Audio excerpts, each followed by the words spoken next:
And now, for a moment of clarity.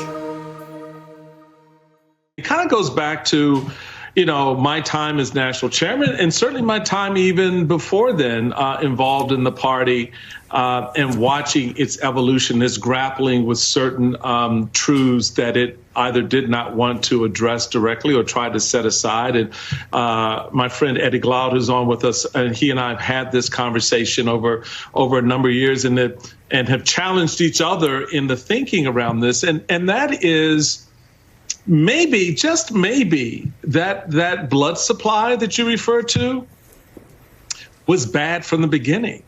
And that this idea that this party ever stood for those things that it fell so quickly away from really mattered. That maybe the political expediency was propping up this idea of the Constitution, propping up this idea of the rule of law, propping up this idea of individual liberties and responsibilities in a manner that would never lead it to impinge upon the individuals in this country against their rights and support the government taking control of those rights. Maybe that was the fallacy.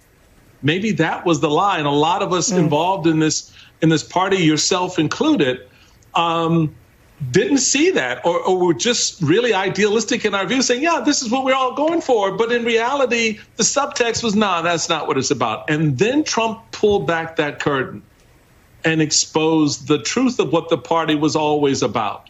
And actually, there's historic relevancy to that.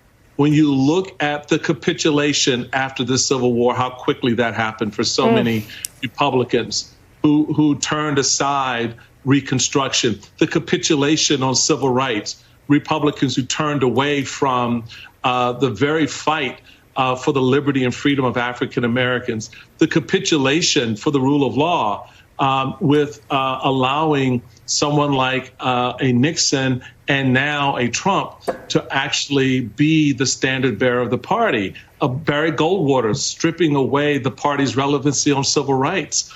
The near embrace of the John Birch Society back in the 50s. So we've been here and just didn't either accept it for what it was or thought it was actually something else. And I think now we know better. Catch Michael Steele on The Weekend, Saturdays and Sundays, 8 a.m. to 10 a.m. on MSNBC.